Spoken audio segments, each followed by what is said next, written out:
दान करो, अगर विजय होगी तो सबको दक्षिणा मिलेगी, और अगर मैं हार गया तो सबके गले कटवा देंगे।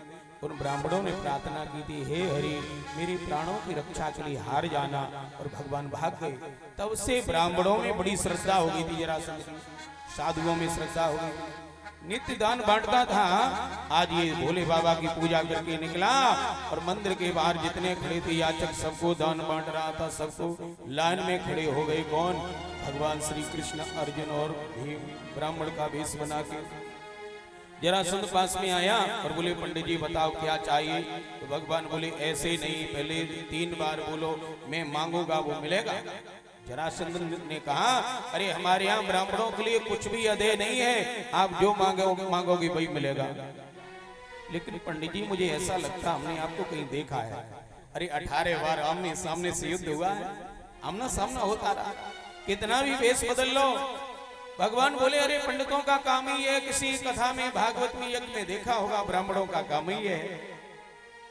जरासंध कह रहा, ये देखने में तो ऐसे लग रही छतरी जैसे, इनका सीना बड़ा चौड़ा है, हाथ में अंगूठे में ठेठ पड़ रही बाण खींचने की, ये ब्राह्मण लग नहीं रहे, बनावटी ब्राह्मण लग रहे। लेकिन कोई बात नहीं, मेरे यहाँ आए कोई भी हो, ये ब्राह्मण ही हैं। बोलो भक्तवत्सल भगवान की। महाराज मांगो क्या चाहिए आपको, जो मांगोगे वो मिलेगा। जब 3 बार बोल दिया तो भगवान ने कहा, अगर भिक्षा देना चाहते हो तो हम अन्न धन इसकी भिक्षा नहीं चाहते। युद्धम नो देहि राजेंद्र दुन्नसो यद मन्यसे युद्धार्थनो वयम प्राप्ता राजन्याना अन्न कंक्षणा। हे राजन, हम कोई अन्न के लोभी ब्राह्मण नहीं है, अगर भिक्षा देना चाहते हो तो मेरे साथ युद्ध करो। जरासंध कहने लगा, ब्राह्मणों में इतनी हिम्मत कब से आ गई, युद्ध की भिक्षा मांगे? ठीक ठीक बताओ आप हो कौन? भगवान ने कहा, मेरा परिचय चाहते हो? तो बोले, असौ प्रकोदरा, ये मोटे वाले पंडित जी हैं, प्रकोदर भीम है, और ये बगल में खड़े पार्थ तस्य भ्राता अर्जुनो अयम, ये इनके भाई अर्जुन है। और मेरा परिचय चाहते हो तो अन्योर मातुलेयम माम, मैं इनके मामा का बेटा, अन्योर मातुलेयम माम कृष्णम जानी तेरे पुम, मैं तुम्हारा शत्रु, इनके मामा का बेटा कृष्ण। जरासंध हंसने लगा, रे भगोड़े, हमसे डर करके समुद्र में जाके बस गया। एक बार तो जैसे तैसे हरा पाया, अब हारे हुए पहलवान से दोबारा थोड़े लड़ूंगा। एक बार जैसे तैसे हमने परास्त किया, अब नहीं लड़ूंगा हारे हुए पहलवान से। और ये भी अर्जुन जो है, ये मेरे बराबरी का नहीं है, दुबला पतला है, हमसे युद्ध करेगा 1-2 पटकी में इसका काम पूरा हो जाएगा। हाँ, ये भीम मेरी बराबरी का है, अगर भीम चाहे तो मैं युद्ध कर सकता हूँ। भीम को अभिमान हो गया, भीम ने धीरे से कहा, भगवान से देख लिया प्रभु, योद्धा योद्धा की पहचान कर लेता है, वीर वीर की पहचान कर लेता। आप भी फेल कर दिए, अर्जुन भी फेल कर दिया, मैं पास किया। भगवान ने कहा, इनको अभिमान हो गया, अभिमान दूर करना पड़ेगा। भगवान ने कहा, ठीक है कोई बात नहीं, किसी के साथ युद्ध कर लो, युद्ध करो। ऐसा कहकर के भीम के हाथ में गदा दिया उसने, एक गदा अपने हाथ में लिया और नगर से बाहर निकले। इत्युक्त्वा भीमसेनाय प्रदाय महितीं गदा द्वितीयायाम स्वयं आदाय निर्जगाम पुरात वही। नगर से बाहर निकले और गदा युद्ध हुआ घमासान भीम का जरासंध। 1 दिन नहीं, 2 दिन नहीं, 27 दिन तक युद्ध हुआ। 27वें दिन जरासंध ने इतना पीटा भीम को, उनकी नस नस ढीली हो गई, शरीर की एक एक नस शिथिल हो गई। भीम ने कहा, तो मैं भाग जाऊंगा। रात्रि के समय आए और भगवान वाले कमरे को खटखटाया, बोले किवाड़ खोलो। भगवान ने कहा, रात्रि में भीम कैसे आए? बोले, तुम पड़े पड़े हलवा पूड़ी खा रहे हो, हमको पूछो क्या बीत रही है, हम तो भाग रहे युद्ध छोड़ के। बोले, बेइज्जती हो जाएगी, युद्ध छोड़ के भागोगे। बोले, तुमको बेइज्जती की पड़ी, हमको प्राण बचाने। आज उसने बड़ी पिटाई की, अब हमसे युद्ध नहीं होगा। तो भगवान ने कहा, हम कर भी क्या सकते, क्योंकि पास तो आप ही की गई। भीम ने चरण पकड़ लिए, हे प्रभु मुझे अभिमान हो गया था। भगवान ने कहा, युद्ध करते समय आपका ध्यान आपके बल पर होता है, युद्ध करते समय जब आपका ध्यान मेरी तरफ हो जाएगा, उसी दिन जीत जाओ। युद्ध करते समय हम कोई भी युद्ध करते हैं, अपनी योग्यता के बल पर मेरा ध्यान होता है, वहां से हटके परमात्मा की कृपा की तरफ चला जाएगा तो प्यारे हर काम में आप पास हो, भगवान की तरफ ध्यान। जैसे अपना हस्त कमल रखा भीम के ऊपर। भीम बोले एक दिन के लिए तो बैटरी चार्ज हो गई, एक दिन का तो युद्ध कर लेंगे हम।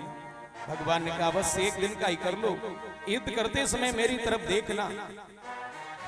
28वें दिन युद्ध हुआ बंधुओं, और जरासंध ने भीम को उठा के जमीन में पटक दिया। भीम की गर्दन जमीन में नीचे दब रही। अब तिरछी नगाह से भगवान की तरफ देखा, अब क्या मेरे प्राण निकल जाएंगे तब कुछ कहोगे।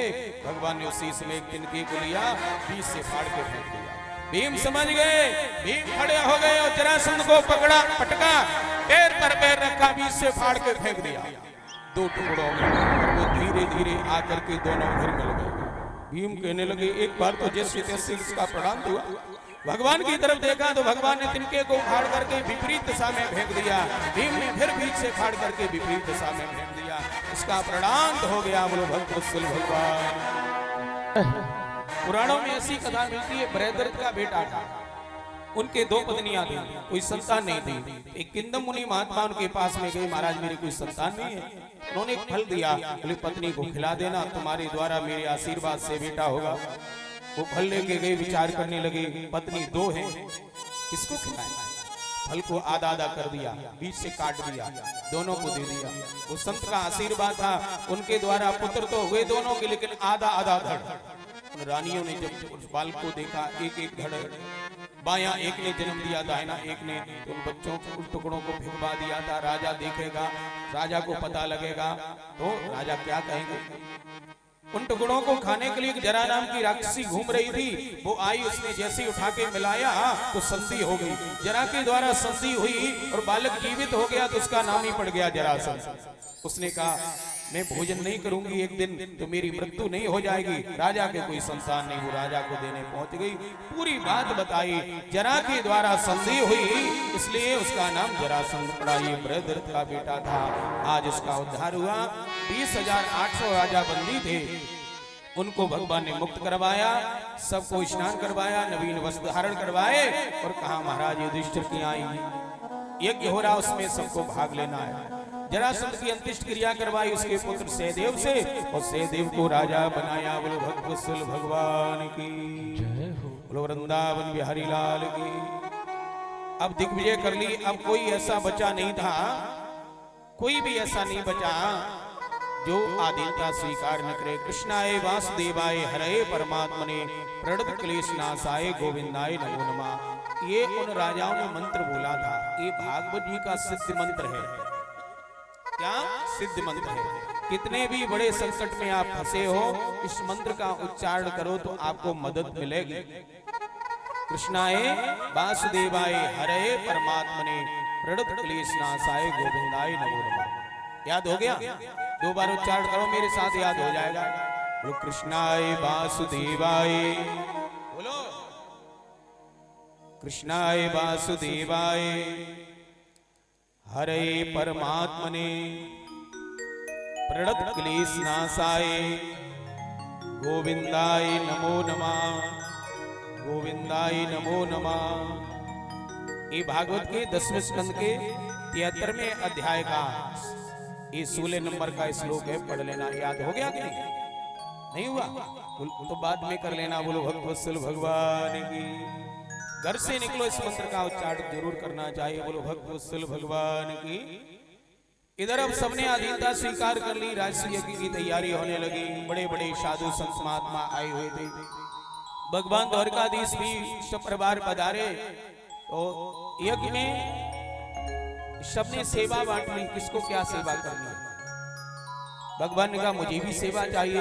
भीम को भंडार घर का अध्यक्ष बनाया गया, कर्ण को दान बांटने के लिए नियुक्त किया, दुर्योधन को कोषाध्यक्ष बनाया। दुर्योधन ने कहा 10 की जरूरत होगी 50 देंगे, 50 की जरूरत होगी 500 देंगे, खजाना खाली कर देंगे। जबकि यज्ञ में मुक्त हस्त से दान किया जाता, वो घटता कभी भी नहीं है। द्रौपदी को भोजन परोसने का काम दिया गया।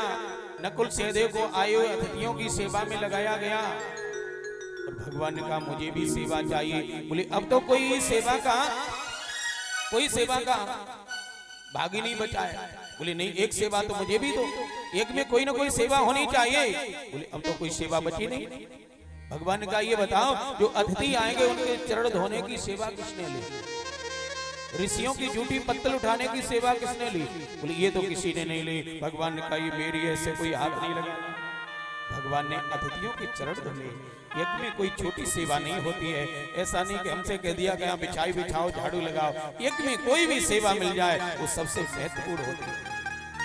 आई हुई अतिथियों के भगवान चरण धुलते हैं।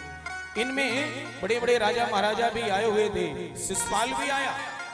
शिशुपाल ने जब रुक्मिणी जी को देखा भगवान के पीछे पीछे छम छम चल रही थी, ये देख करके लाल ताल हो रहा था।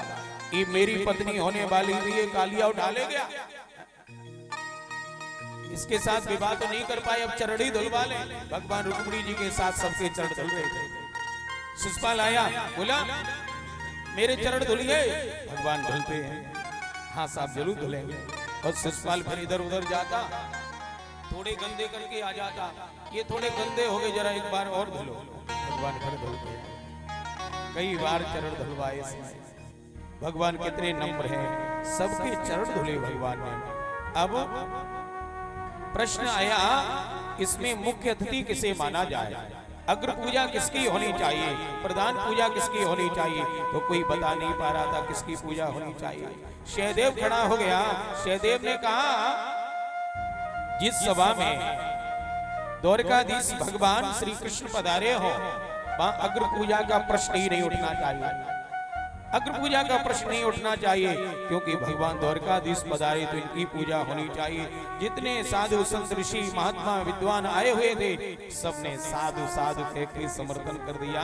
बोले सहदेव बिल्कुल ठीक कह रहे, सहदेव ठीक कह रहे, भगवान की पूजा होनी चाहिए, भगवान की पूजा होनी चाहिए।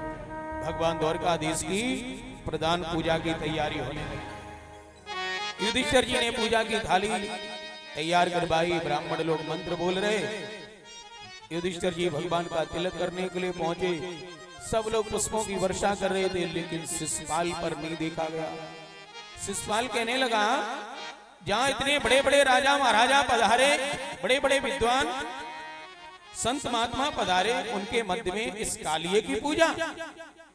अब तो अर्जुन ने गांडी उठा लिया, भीम ने गदा पकड़ लिया और भीष्म पितामह भी लाल ताल हो गए। शिशुपाल खबरदार, अभद्र भाषा का प्रयोग नहीं करना है। भगवान ने सबको रोक दिया, आप शांत हो जाओ, इसे बोलने दो, ये मेरी बुआ का बेटा है, हमने इसकी माँ को वचन दिया था। पुराणों में ऐसी कथा मिलती है, जब इसका जन्म हुआ तो इसके 3 नेत्र थे, 4 हाथ थे। ब्राह्मणों ने कहा जिसकी गोद में 2 हाथ गायब हो जाएंगे, 1 नेत्र गायब हो जाएगा, उसी के द्वारा मृत्यु होगी। तो कोई भी इनके यहाँ आता तो शिशुपाल की माता गोद में बालक को डाल दे। भगवान द्वारकाधीश को भी मालूम हुआ ये भी छोटे थे, इसमें रिश्तेदारी है, माँ बाप और पप्पू के भाई भाई है। भगवान गए तो बुआ जी ने इनकी गोद में जैसे बालक को डाला, डालती इसके 2 हाथ 1 नेत्र गायब हो गए। बुआ ने हाथ जोड़े भगवान के, हे बेटा कृष्ण, तेरे द्वारा ही मेरे बालक की मृत्यु होगी, तू वचन दे दे से मारना ना। भगवान ने कहा बुआ जी एक गलती से लेकर के 100 गलती करेगा मैं माफ कर दूंगा, और 100 के ऊपर तो गिनती होती नहीं। तो भगवान बोले हमने बुआ को वचन दिया इसलिए गाली देने दो उसे। इसने कहा 100 नहीं, आज तो 500 गाली देंगे। ये जोश में होश खो बैठा। गाली तो कई बार दे चुका, लेकिन पहले होश में देता था। कभी 50 दे के बंद हो जाता, कभी 40, कभी 30, आज तो गाली दे के ही रह गया। अरे इसकी पूजा, इसकी तो बाप का भी ठिकाना नहीं। कोई नंद बाबा का कहता, कोई वसुदेव का कहता। और ये युद्ध में जरासंध से डर के समुद्र में जाके बस गया। गैया चराने वाला, कम्बल ओढ़ने वाला, घर घर माखन चोरी करने वाला, इसकी पूजा। गोपियों के साथ में रास करने वाला, इसकी पूजा। भगवान ने कहा शिशुपाल 98 हो गई, अब आगे नहीं बढ़ना। बोले मैं आज 500 गाली दूंगा, और जैसी बंधु 100 के ऊपर गाली हुई, इसी समय भगवान ने अंगुली खुली कर दी। अंगुली पर सुदर्शन चक्र नाचने लगा। सुदर्शन चक्र के द्वारा शिशुपाल की गर्दन धड़ से अलग हो गई। शिशुपाल की ज्योति निकली और भगवान के चरणों में लीन हुई। युधिष्ठिर जी देख करके आश्चर्यचकित हो गए, ये गाली देने वाला, इसकी ज्योति भगवान के चरणों में लीन कैसे हो गई? तो नारद जी ने समाधान किया, अरे ये कोई साधारण नहीं, भगवान का पार्षद है जय। भगवान के 2 पार्षद थे, जय विजय। 3 जन्मों का साप लगा था। पहले हिरण्यकशिपु बने, तब भगवान ने बराह नृसिंह बन के उद्धार किया। उसके बाद रावण कुंभकर्ण बने तो भगवान जी राम के रूप में आए। उसके बाद शिशुपाल दंतवक्र बने तो आज इसका उद्धार कर दिया। बोलो भक्तवत्सल भगवान की। संतों से ऐसा भी सुना जाता है, जब शिशुपाल का वध हुआ तो भगवान की अंगुली में रक्त निकलने लगा। भगवान की अंगुली में रक्त देखा तो रुक्मिणी आज पटरानियां थी, कोई पुराना वस्त्र मिल जाए खोजने के लिए दौड़ी। लेकिन द्रौपदी जी ने जब देखा मेरे गोविंद की अंगुली से रक्त निकल रहा है, भगवान के कष्ट को ये कैसे सहन कर पाती। नई साड़ी पहने हुए थी, बड़ी कीमती साड़ी थी, साड़ी को फाड़ दिया और भगवान की अंगुली पर बांध दिया। भगवान का द्रौपदी ये क्या किया आपने? अरे आप राजरानी हो, आज राजसूय यज्ञ संपन्न होने जा रहा है, सब लोग आपके दर्शन कर रहे हैं, आपने इतनी कीमती साड़ी फाड़ दी। अरे कोई पुराना वस्त्र बांध देना चाहिए था। द्रौपदी ने कहा, हे प्रभु प्यारे घनश्याम, यदि काम आवे आपके तो काट दूं नसों को, ये तो रेशम के धागे हैं। आपकी सेवा में अगर नसें भी आ जाए तो शरीर की नसें निकाल दो।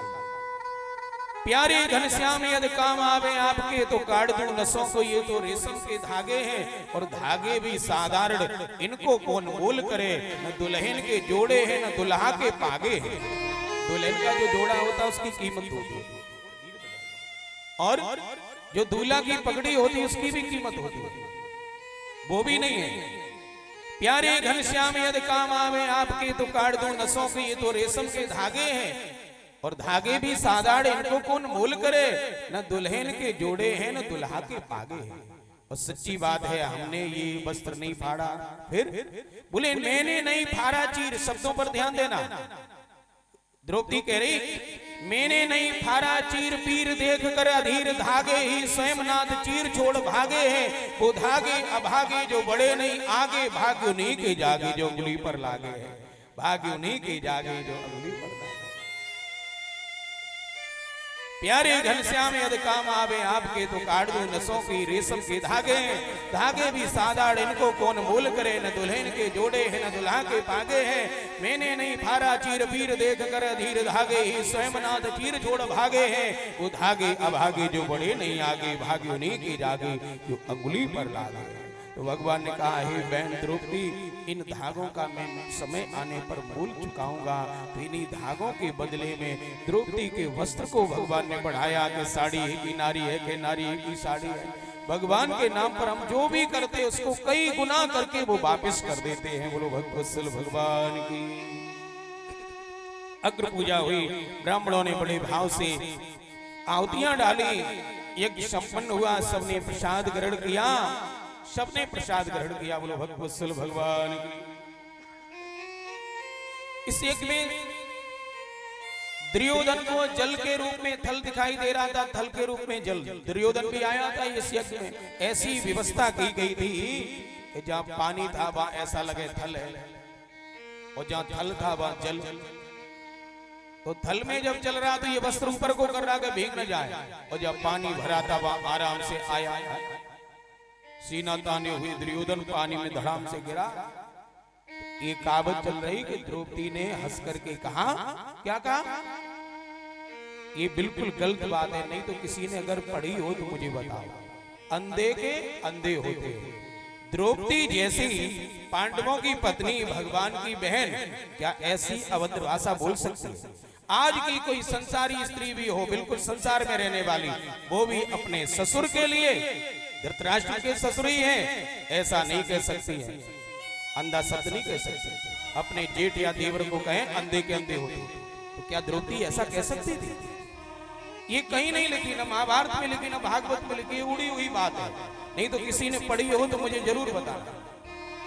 द्रौपदी ने ऐसा बिल्कुल नहीं कहा कि अंधे के अंदर। अब ये महाभारत वाले पता नहीं कहां से लेकर के आए, महाभारत वालों ने, सीरियल वालों ने दिखाया, कहां का प्रमाण है? द्रौपदी ऐसा नहीं कह सकती। हाँ, इतना जरूर, द्रौपदी मुस्कुरा गई थी। जब द्रौपदी मुस्कुराई तो भीम अट्टास करके हंसने लगे थे। तो दुर्योधन ने समझा इस द्रौपदी के कारण मेरा अपमान हुआ, इसका बदला जरूर लेंगे। लेकिन ऐसा नहीं कहा था अंधे के अंधे हो।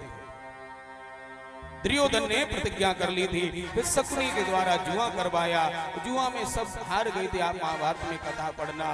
द्रौपदी को निर्वस्त्र करके अपनी जंगा पर बैठालने का प्रयास किया था इसने, लेकिन भगवान ने रक्षा की। ये यज्ञ अभी सफल नहीं हुआ। क्यों? यज्ञांत का घंटा नहीं बजा। यज्ञांत का घंटा बजता था पहले, तभी यज्ञ सफल माना जाता था। भगवान से जब धर्मराज जी ने कहा ये यज्ञांत का घंटा क्यों नहीं बजा, बोले कोई भूखा रह गया भगवान का भक्त, किसी संत को तुमने बुलाया नहीं? बोले सबको बुलाया। बोले याद करो कोई ना कोई भगवान का भक्त रह गया। बोले एक वाल्मीकि महात्मा रहते हैं, हमने सोचा छोटी जाति के महात्मा आ जाएंगे। बोले यही भूल कर दी, महात्मा की कोई जाति नहीं होती। सज्जनों, संत बनने के बाद वो चारों वर्णों से ऊपर हो जाता है, और संत बनने के बाद वो अपने आप को जाति से जोड़ रहा तो वो संत नहीं हो सकता। कोई साधु बन गया, वो छत्री था और अपने आप को कहे मैं छत्री हूँ, तो छत्री है तो संत नहीं, संत है तो छत्री नहीं। कोई ब्राह्मण था, संत बन गया और अपने आप को बार बार कहे मैं ब्राह्मण हूँ, ब्राह्मण हो तो संत नहीं, संत हो तो ब्राह्मण नहीं। ब्राह्मण संत जो होता है चारों वर्णों से ऊपर होता है, उसका अच्युत गोत्र होता है। साधु की कभी जाति नहीं पूछनी चाहिए।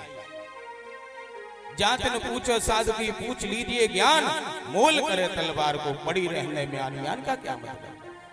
भगवान का भक्त जो होता है, ये तो सब हमने यहाँ बना लिए। भगवान को जाति पाति से कोई मतलब नहीं। अगर जाति से प्रसन्न होते तो बड़े बड़े वैदिक महात्मा उनकी तरफ भगवान राम जी देख भी नहीं रहे, उनसे रास्ता पूछ रहे ये बताओ सबरी जी की कुटिया कौन है।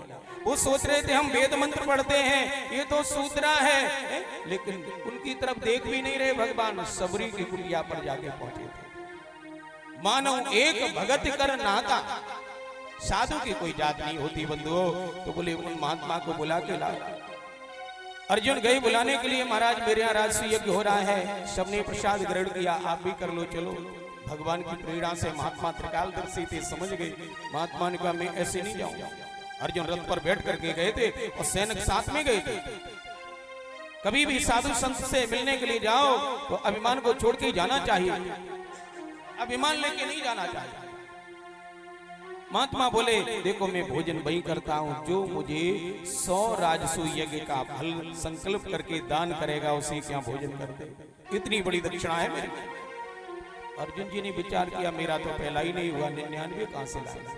लौट आए, भगवान से कहा महाराज महात्मा नहीं आए।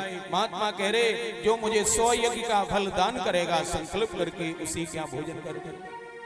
युधिष्ठिर जी फिर चिंतित हो गए, अब क्या किया जाए। तो द्रौपदी जी खड़ी थी, बोले आप सबकी आज्ञा हो तो महात्मा को मिला सकते। बोले देवी लाओ, कैसे भी महात्मा आने चाहिए, महात्मा आने चाहिए।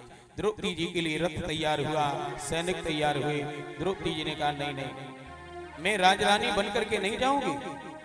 साधु के पास में जाओ, कथा में जाओ, मंदिर में जाओ, तो अपने अभिमान के पद के अभिमान को घर पे ही रख के जाओ। चाहे वो पद का अभिमान हो, चाहे धन का अभिमान हो, चाहे विद्वता का अभिमान हो, अभिमान छोड़ करके ही जाना चाहिए। द्रौपदी जी नंगे पैरों से गई और महात्मा को वंदन किया जाके महाराज मेरे पति देव यज्ञ करवाना कर रहे हैं, वो यज्ञ अधूरा है, सबने भोजन ग्रहण किया है, आप भी पधारो भोजन ग्रहण करो। महात्मा कहने लगे देवी तुम्हारे पति आए थे, हमने मना कर दिया। मेरा नियम है जो 100 यज्ञ का फल मुझे दान करेगा उसी के यहाँ भोजन करता, इसलिए मैं गया नहीं। द्रौपदी जी ने कहा बस महाराज केवल 100 यज्ञ का ही फल चाहिए। बोले 100 यज्ञ का? बोले मैं देती हूँ आपको, संकल्प करके 100 यज्ञ का फल मैं आपको दान में देती हूँ, आप चलो। तो महात्मा हंसने लगे, देवी पहला यज्ञ तो तुम्हारा भी पूरा नहीं हुआ, 99 कहां से लाओगे, क्यों झूठ बोल रही हो।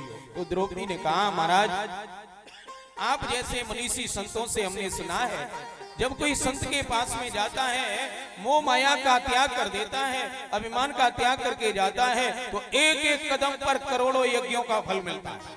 संत मिलन को चालिए तज माया अभिमान, ज्यों ज्यों पग आगे धरे तो कोटि यज्ञ समान। तो महाराज विचार करो कितने कदम रख के मैं आई, कितने करोड़ यज्ञ का फल मुझे मिल गया होगा, उसमें से 100 यज्ञ का आप ले लो, बाकी का हमारे धर्म के खाते में जमा रहने दो और आप पधारो। महात्मा प्रसन्न हो गए और आए। बोलो भक्त वत्सल भगवान की। महात्मा आए, द्रौपदी ने बड़े भाव से उनको भोजन करवाया। अब द्रौपदी भोजन करा रही थी, 56 प्रकार के व्यंजन है। द्रौपदी जी सोच रही महात्मा जी मेरे भोजन की बड़ाई करेंगे, वाह रसगुल्ला बड़ा सुंदर बना, कचौड़ी का कहना क्या, खीर तो बड़ी अच्छी बनी, कड़ी तो बहुत ही मधुर बनी। लेकिन महात्मा ने क्या किया, सबको एक में मिला लिया, सबको एक में मिला करके और पाने लगे। तो द्रौपदी जी ने कहा अरे इनको भोजन करना आया कहाँ है, ये पहली बार लगता है भोजन कर रहे, इनको भोजन करना आया नहीं। तो फिर घंटा नहीं बजा, क्योंकि माताओं का स्वभाव होता। द्रौपदी सोच रही थी मेरी बड़ाई करेंगे, वाह क्या सुंदर भोजन बना, क्या सुंदर। बोलो भक्त वत्सल भगवान की जय। माताओं के भोजन की बड़ाई करो तो तुमको अच्छा लगता है। घर में अगर झगड़ा न चाहो तो बड़ाई करना, चाहे कैसा भी बने, हाँ, लेकिन बड़ाई भी करना तो एक मर्यादा। एक भाई के घर में झगड़ा होता था, गुरुजी के पास में गया, गुरुजी झगड़ा होता रोज, बनती नहीं आपस में, क्योंकि दो तरह के होते, एक होता विवाह, विवाह जिसके बाद वाह वाह वो विवाह, और एक है बियाह जिसके बाद में आ लगी हुई है वो बियाह है। एक है विवाह, तो विवाह कम हो रहे आजकल, ब्याह ज्यादा हो रहे। तो खटपट होती थी। महात्मा ने कहा ऐसा करो, उनकी बड़ाई किया करो अपनी धर्म पत्नी की। बोले बड़ाई लायक कुछ करती नहीं, बड़ाई क्या करें। बोले उनके चलने की बड़ाई करो, बोलने की बड़ाई करो, भोजन की बड़ाई करो, प्रसाद की बड़ाई करो। बोले बड़ाई लायक महाराज आज दिन तक उसने कुछ बनाया ही नहीं। बोले फिर भी करो तो झगड़ा बंद हो जाएगा। उसने कहा ठीक है मैं आज करूंगा और खूब करूंगा। महात्मा ने कहा लेकिन मर्यादा में ही करना, ज्यादा नहीं, सीमा में ही करना, सीमा मत तोड़ना। वो घर पे पहुंचा, पत्नी ने भोजन परोसा, पहले थाली रखी, थाली उठा के घुमाने लगा, वाह क्या सुंदर थाली है, ऐसा लग रहा मानो चांदी की थाली है। पानी आया गिलास में, बोला पानी नहीं ये तो गंगा जल है, गंगा जल। अब ये कोई बड़ाई होती है। भोजन परोसा, रोटी उठा के घुमा रहा, वाह रोटी तो मुस्कुरा रही है, रोटी भी मुस्कुराती है, दाल में सुगंधी आ रही है, बड़ा सुंदर प्रसाद बना, रोटी मुस्कुरा रही, दाल में सुगंधी आ रही है, जल तो गंगा जल है। पत्नी खड़ी खड़ी पीछे सुन रही थी, बोली ये रामायण बंद करोगे कि मैं रोटी बनाना बंद कर दूं,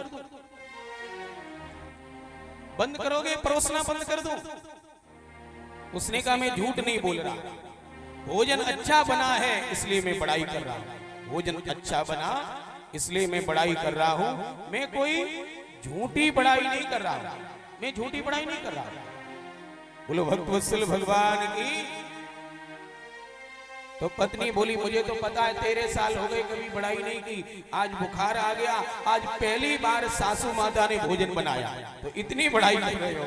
उसने कहा हे भगवान मुझे क्या पता था कि माता ने भोजन बनाया। तो माताओं की बड़ाई करो तुमको अच्छा लगता। बोलो भक्त वत्सल भगवान की जय। द्रौपदी ने प्रणाम किया, बाद में भगवान के कहने से यज्ञांत का घंटा बजा, यज्ञ संपन्न हुआ। बोलो भक्त वत्सल भगवान की।